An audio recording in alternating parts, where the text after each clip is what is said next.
सहस्रशीर्षा गुरुः सहस्राक्षः।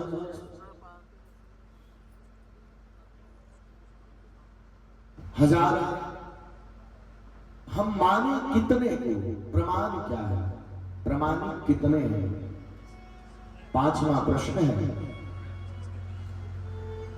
मैं अनुग्रह पूर्वक निवेदन पूर्वक आपसे पूछता हूं,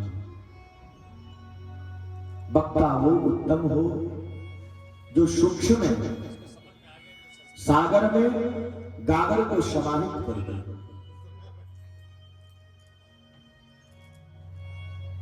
अत्र साधो त्रयत्सारम् समुद्धृत्य मनीषया। कथा अगर सुनने जाए तो भागवत कथा महीनों भर सुनेंगे। 365 दिन की कथा अगर कोई करावे तो भी समय कम पड़ेगा। कैसे सुना जाए, वक्ता कैसा होना चाहिए, वक्ता का स्वरूप कैसा हो? छठा प्रश्न है महाराज। भगवान जब अपनी लीला को संपन्न कर रहे थे,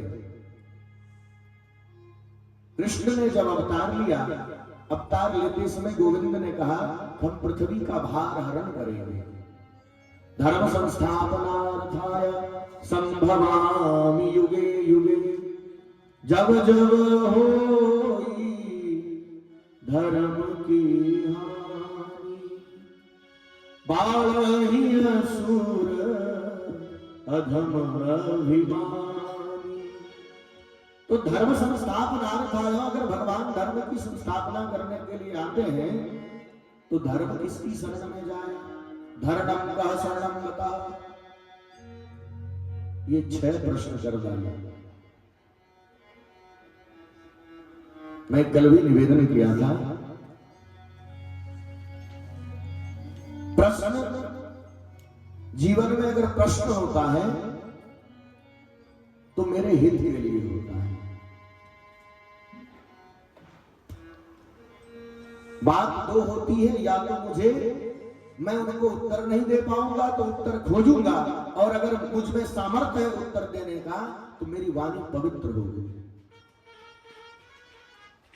दोनों में ही अपना है।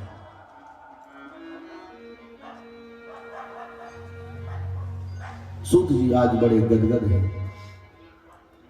सुनकादि ऋषि से कहते हैं, ऋषिगण आपने अपने कल्याण के लिए नहीं,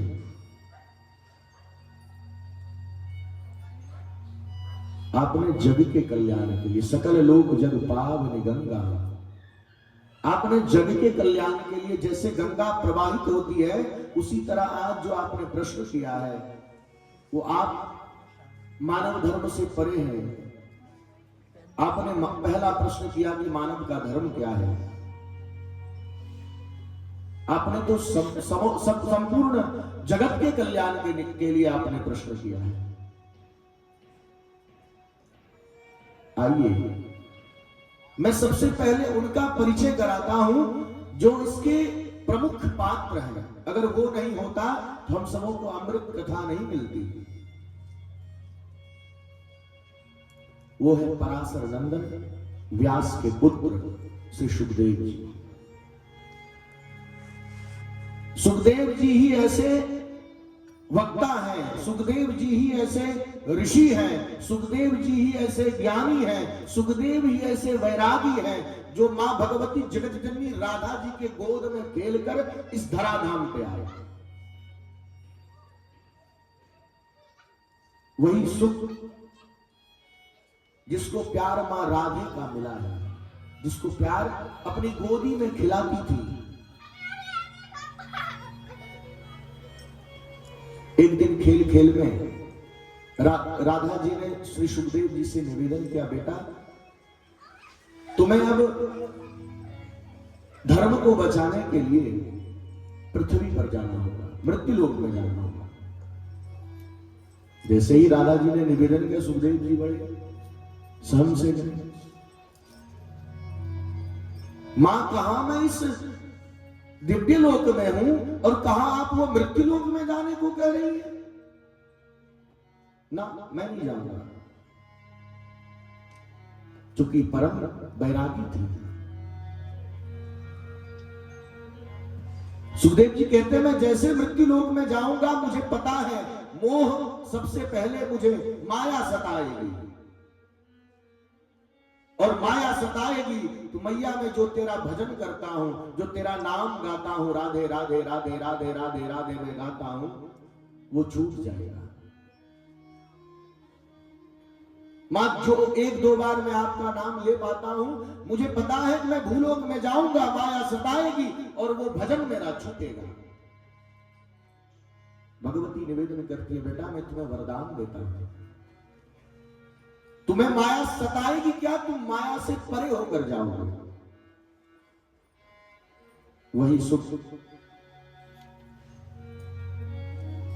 और सुकनी का जोड़ा है, हिमालय का परम क्षेत्र। आज उनका जन्म हुआ अंडज के रूप में, अंडा है, शीतलहरी है। अंडा छोड़कर वो दोनों जो उसके जीवात्मा रूपी मां पिता दोनों छोड़कर चले गए। इसी समय नारद जी का आगमन होता है कैलाश में। नारद जी नारायण नारायण करते हुए कैलाश पर्वत पहुंचे। मां भगवती पार्वती जगत जननी विराजमान थी, बैठी थी।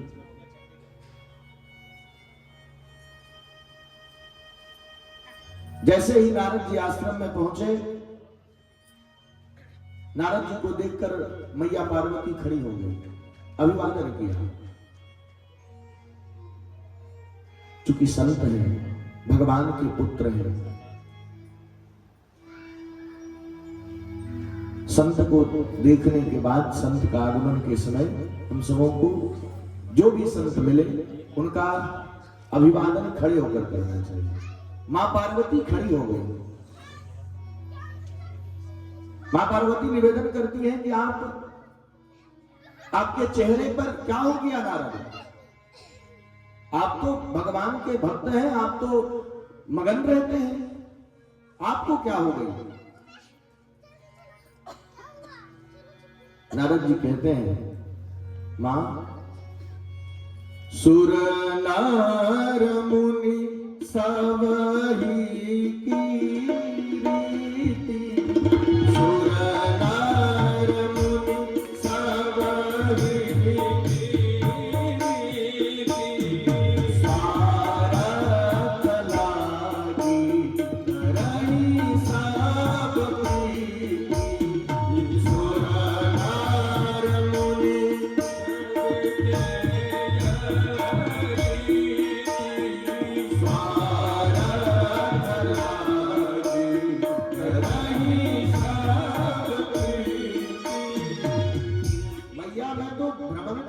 विचरण करता हूं, संसार में घूमता हूं, लोगों की नीति ऐसी हो गई है अगर तुमसे स्वार्थ है तो बड़ा प्रेम है, और स्वार्थ नहीं है तो तुम्हें ठुकरा दे। मां पार्वती कहती है नारद संसार में होगा, लेकिन तुम जानते हो मेरे वाले जो हैं भगवान भूत भावन, वो तो इतने भोले हैं, नाम भी भोला है और काम भी इतने भोले हैं कि मैं क्या बताऊं। गुरु जी ने मंत्र दिया, राम जी ने मंत्र दिया कि आपको ये जपना है, वो भी मुझे आके बता दे। जो कि शास्त्र कहता है कि गोपनीयम गोपनीयम गोपनीयम प्रयत्नतः, पति पत्नी के बीच में गुरु मंत्र ही एक ऐसा मंत्र है जो बांटा नहीं जा सकता। लेकिन मैं क्या बताऊं, मेरे जो भोलेनाथ है इतने भोले, तो वो जो राम जी मंत्र दिए वो भी बता गए। नारद जी कहते हैं कि इनके अंदर निष्ठा तो बाबा के प्रति बहुत है, लेकिन जब नारद आ गए तो फिर क्या बात है, तब तो कुछ ना कुछ परिवर्तन हो रहा है।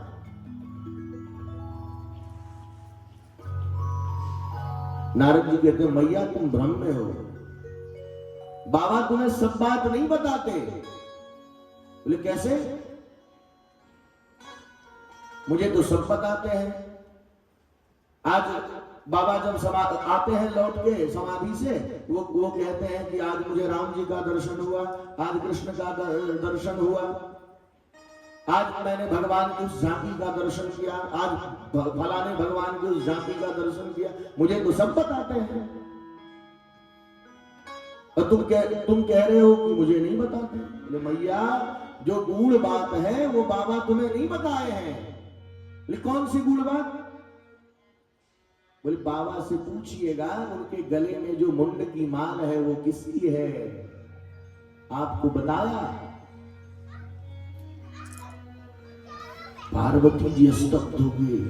अरे नारद, आज तक तो मैंने पूछा ही नहीं, मैंने भी नहीं पूछा और उन्होंने भी नहीं बताया। मैया, मैंने कहा था कि तुम्हारे घर भी है, तुम कह रही थी कि मुझसे बड़ा प्रेम है, लेकिन तुम्हारे घर भी कुछ ना कुछ है,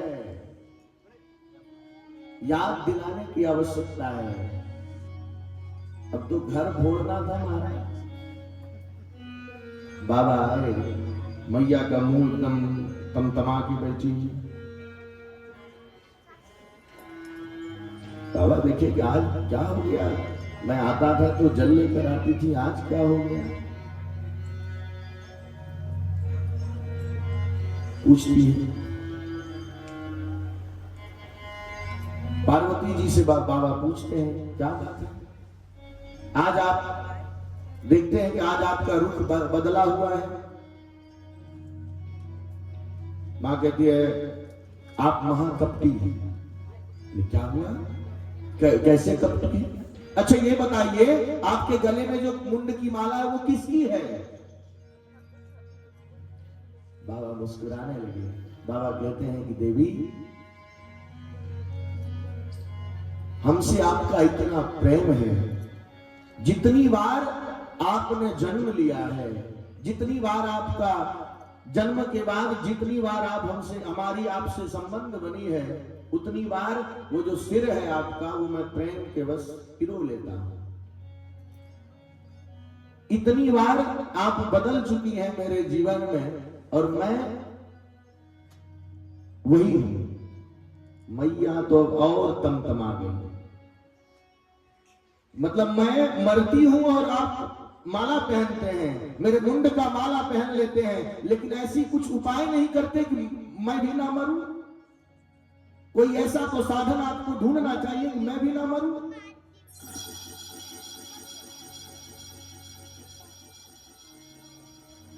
बाबा कहते हैं देवी, आज आपने जग के कल्याण के लिए बड़ा सुंदर उपाय हम आपको बताने जा रहे हैं। जो जग कल्याण है वो कल्याणकारिणी है भगवान की अमृत कथा, और मैं वही पीता हूं, इसलिए मैं अमर हूं। मैया कहती है तब तो मुझे भी पिलाओ, मैं भी पीऊंगी। बाबा बोले देवी, ये सब नहीं पी सकता, इसके लिए नियम है। इसमें चित्त की 3 बातें हैं, मुख्य रूप से 3 बातें हैं। जब आप किसी भी कथा में जाएंगे, पहला, जो सबसे पहला बात है, आसन। वक्ता के सम्मुख आपका आसन हो। दूसरा बात है, बीच में व्यर्थ की बातें नहीं करना। और तीसरी बात है, कथा में सोना नहीं चाहिए। लेकिन आजकल 3 प्रकार के श्रोता हैं, श्रोता, सोता, सरोता, है ना। श्रोता उत्तम श्रोता है, जो एक जगह बैठ के चित्त को स्थिर करके सुनते हैं। अगर हजारों की भीड़ लगी है, 10 लोग हैं। और सोता है, सोता ऐसे लोग हैं जैसे हमारी दीदी है, एक खंबे को सहारा बनाएगी और कथा में जब तक कथा चल रही है पूरा नींद ले रहे हैं, जब कीर्तन की बारी आए ताली बजाना शुरू कर देंगे। तीसरा है सरोता, आप चित्त होकर सुन रहे हैं कथा को, तो अरे तुम्हारे घर में फलना है, और माताओं में अधिक मिलती है सरोता, है ना। अपना सारा व्यथा, चूंकि सब लोग मिलते हैं उसमें, सारा व्यथा यही करना है, कथा नहीं सुनना है। भगवान भूतनाथ में कहते हैं, देवी आज आपकी कृपा से ये जग भी कल्याणकारी होगा, लेकिन कथा में चित्त आपका लगा रहे, आप धन्य हैं। धन्य धन्य गिरिराज कुमारी, धन्य धन्य गिरिराज कुमारी, तुम्हारा समान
उपकारी, तुम्हारा समान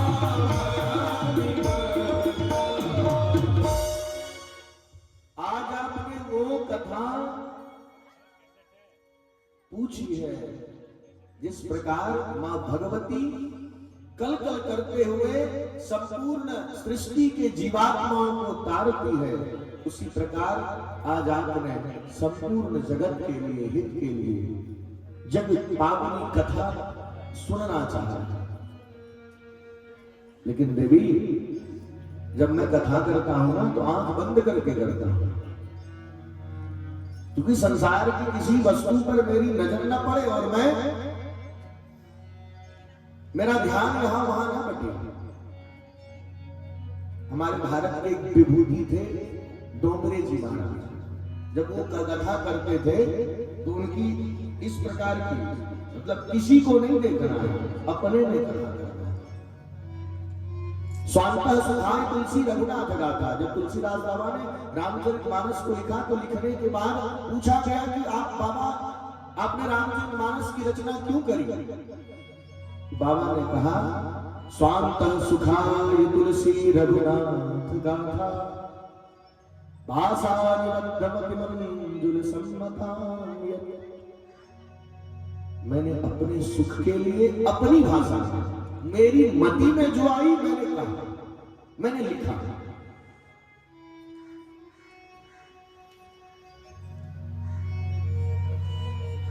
बाबा कहते हैं कि मैं, ये देवी मैं कैसे जानूंगा कि आप कथा सुनेंगे, क्योंकि मेरा तो आंख बंद है। मैं आपको उपाय बताता हूं, आप बीच में ओंकार का उच्चारण करना। जैसे मैं कोई कथा कहूंगा, राम जी बन गए, तो तुम करना हाँ हाँ बन गए, तब मैं समझूंगा कि कथा।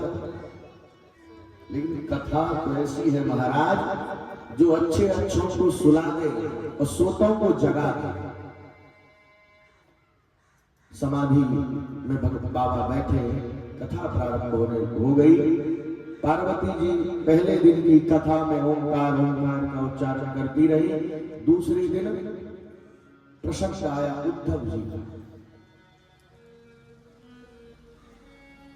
उद्धव प्रसंग ऐसा है जो भावुक है, जो रसिक है, वो रोते रोते सो जाएगा।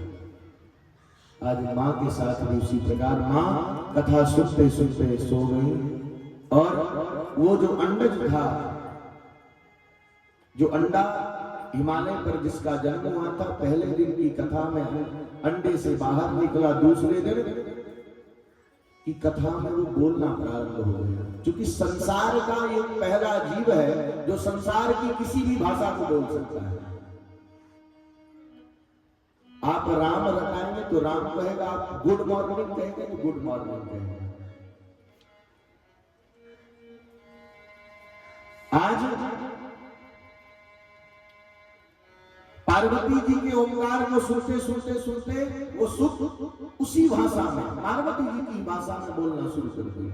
पार्वती जी सुन, कथा विश्राम भई, बाबा ने जयकारा लगाया, बोले बांके बिहारी लाल की। माँ पार्वती भी जब नींद खुली, अरे बांके बिहारी लाल की, माँ पार्वती बांके बिहारी लाल की। तो जहां तक वो सुनी थी फिर वहीं से रिपीट की। अच्छा ये बताइए कि उद्धव और विदुर का क्या हुआ? बोले देवी कथाएं तो संपूर्ण हो गई और आप ही की तरह आवाज आ रही थी। हमने सोचा क्या हो, कौन है? भगवान ने भ्रुकुटी खोला, हाथ में त्रिशूल लेकर उस पक्षी, वो जो बच्चा है, वो सुख का जो बच्चा है, उसके ऊपर प्रहार करना चाहा। वहीं ठीक कैलाश के नीचे जो लोग बद्रीनाथ गए होंगे, बद्रीनाथ में ऊपर में माना गांव है, माना गांव में सौम्यप्रास आश्रम है, जहां श्री व्यास जी महाराज ने भागवत जी की कथा की रचना की। एक पर्णकुटी है, नाम है सौम्यप्रास। उनकी पत्नी, व्यास जी की पत्नी है, नाम है विटका। उबासी ले रही थी, हाथी जिसको कहते हैं हम लोग अपने भाषा में हाथी। उबासी ले रही थी। उबासी लेते समय वो जो सुख का जो बच्चा था वो उनके मुख के द्वारा गर्भ में चला गया। शंकर भगवान देखे कब तो ये गर्भ में चला गया और किसी निर्दोष की मैं हत्या नहीं कर सकता। उस डर से सुखदेव जी 12 वर्ष तक रहे, आप सभी लोग जानते हैं। 12 वर्ष के बाद स्तुति करी व्यास जी ने, अब तो आप बाहर आ जाओ। सुखदेव कहता है कि मुझे माया सताएगी, मैं बाहर नहीं जाऊंगा। संसार के जीव मोह माया में फंस जाते हैं और मैं उससे परे रहना चाहता हूं। फिर निवेदन किया। उसके बाद श्री सुखदेव जी मां के गर्भ से बाहर तो आए, लेकिन वो 12 वर्ष का जो नन्हा सा बालक है, अपनी नाल को भी कटवाया नहीं, नाल को गले में लपेट के और सीधा चल दिए वन की ओर, मधुबन की ओर जाने। बहुत रोकने का प्रयास किया। व्यास जी हा पुत्र करते हुए जा रहे हैं। उसी रास्ते में वृक्ष से आवाज आती है, उसी रास्ते में पशु से आवाज आती है, पिताजी आप व्यर्थ चिंता कर रहे हैं, आप व्यर्थ मुझे बुला रहे हैं, मैं नहीं जाने वाला, मैं आपके माया में, मैंने तो कहा था मैं माया में पड़ने वाला नहीं हूं, मैं माया से परे हूं, मुझे भजन करना है। जय जय राधा रमन हरि बोल, जय जय राधा रमन हरि बोल,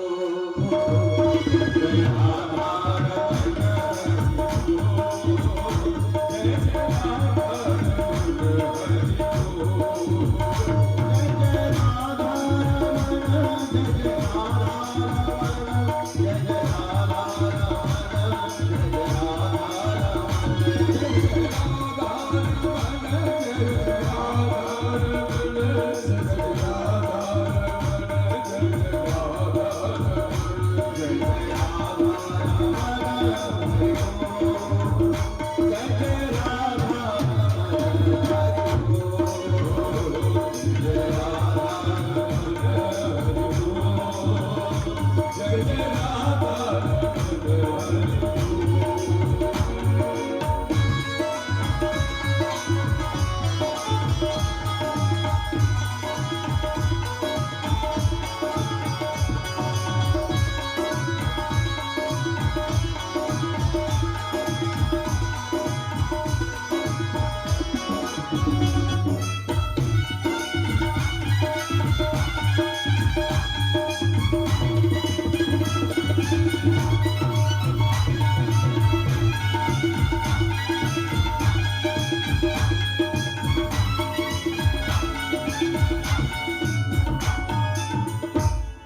जय जय राम